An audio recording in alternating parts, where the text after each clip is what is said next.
देश के पूर्व प्रधानमंत्री मनमोहन सिंह की अस्थियों को जब यमुना नदी में प्रवाहित किया जा रहा था तो वहां मौजूद हर किसी का मन भारी और आंखें नम थीं। उनके परिवार, उनके करीबी और कई चर्चित चेहरे भी उस घड़ी वहां पर दिखाई दिए, लेकिन एक चेहरा जिसे हर आंख तलाश रही थी वे थे राहुल गांधी, जो मनमोहन सिंह को अपने पिता समान और अपने गुरु समान मानते थे। वे उन पलों में वहां पर मौजूद नहीं थे। अंतिम संस्कार की इस अंतिम विधि में दिवंगत को अंतिम बार नमन किया जाता है। ऐसे में वहां पर राहुल गांधी के उपस्थित न रहने को लेकर विरोधी दलों के नेता सवाल उठा रहे हैं। इतना ही नहीं, एक और जहां देश में शोक है, राहुल गांधी के वियतनाम रवाना होने पर भी बीजेपी ने सवाल किया है कि आखिर मनमोहन सिंह के अस्थि विसर्जन में गांधी परिवार या कांग्रेस का कोई बड़ा नेता क्यों नहीं गया, और राहुल गांधी ने इस मौके पर भी अपनी विदेश यात्रा रद्द क्यों नहीं की। तो अब इस पर कांग्रेस की ओर से जो जवाब आया उसमें कहा गया कि मनमोहन सिंह के परिवार की निजता का सम्मान करते हुए पार्टी का कोई सीनियर नेता पूर्व प्रधानमंत्री मनमोहन सिंह की अस्थियों को विसर्जित करने के लिए परिवार के साथ नहीं गया। देखिए, एक बात सुनिए, निगमबोध घाट पर कब आपने सुना कि किसी पूर्व प्रधानमंत्री की अंत्येष्टि हुई है?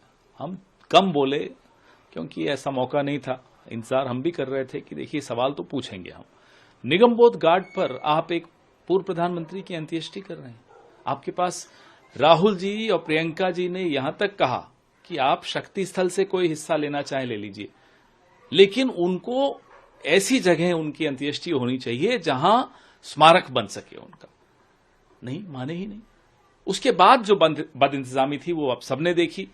न आपकी एजेंसी अंदर अलाउड थी, सिर्फ दूरदर्शन अलाउड था अंदर, और दूरदर्शन कवरेज प्रधानमंत्री और मंत्रियों पे दे रहा था। अरे साहब, जिनकी अंत्येष्टि है उनके परिवार पर आपका फोकस नहीं है। हर जगह क्या प्रधानमंत्री को ही आगे लाना है? किसी और की अंत्येष्टि हो, कांग्रेस पार्टी के नहीं, वो पूरे देश के एक सपूत की अंत्येष्टि हो रही है, प्रधानमंत्री पर फोकस किए जा रहा है दूरदर्शन। और मनमोहन सिंह जी के परिवार के लिए फ्रंट रो में 3 कुर्सियां, उनकी 3 बेटियां हैं, उनकी पत्नी है, उन बेटियों के परिवार हैं। कांग्रेस के नेताओं ने संघर्ष करके, जद्दोजहद करके और कुर्सियां लगवाई फ्रंट रो में। जो उनके ग्रैंडचिल्ड्रन थे, दोहित्रे थे, जिनको भाग लेना था अंत्येष्टि की पूरी क्रिया में, उनको ढूंढना पड़ रहा है क्योंकि इतनी बदइंतजामी। अमित शाह गृह मंत्री का जब मोटर कारों का कॉन्वॉय आया तो पूरी फ्यूनरल प्रोसेशन को डिसरप्ट कर दिया। इनके अपने मनमोहन सिंह जी के परिवार के सदस्यों की गाड़ियां अफरा तफरी में इधर उधर हो गई, फिर उनको ढूंढ के अंदर लाना पड़ा। डिप्लोमैट्स, राजदूत बहुत आए, उनको आपने कहीं पीछे बैठा दिया। फोकस सिर्फ और सिर्फ प्रधानमंत्री के चेहरे पर।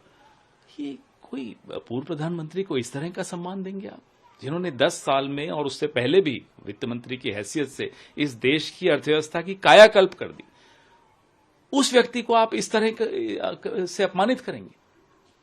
बहुत ही बदइंतजामी थी। जब राष्ट्रीय ध्वज मनमोहन सिंह जी की विधवा को सौंपने की प्रक्रिया चल रही थी, प्रधानमंत्री बैठे हैं वहां, खड़े नहीं होना क्यों?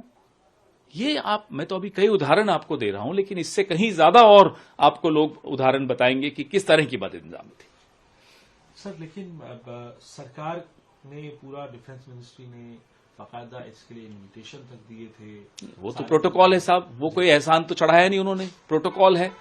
कोई भी पूर्व प्रधानमंत्री की मृत्यु होगी तो ये सब करना ही होता है हर सरकार को, इसमें क्या एहसान चढ़ा दिया? लेकिन बात यह है, अब आपने हरदीप पुरी जी के लिए कहा कि अस्थि विसर्जन के वक्त परिवार के अलावा हम लोग कांग्रेस के नेता, देखिए फैमिली नीड्स स्पेस, वो भी ग्रीफ कर रहे हैं, वो भी मोर्निंग में है, उसमें भी हम जाकर आगे आगे बढ़ के राजनीति करें, ये अच्छा नहीं होता। फैमिली को अगर स्पेस दिया तो इसमें पुरी साहब को दिक्कत है। ये होती है ओछी राजनीति, ये होती है सस्ती राजनीति जो नड्डा और पुरी कर रहे हैं। सर, ये भी एक बात है, मेमोरियल की भी बात आई, तो कह रहे हैं मेमोरियल तो बनाना ही था हमको, उसको लेकर हमारा दबाव जब आया तब जाकर इन्होंने रात को वो नोटिफिकेशन निकाला कि हम करेंगे।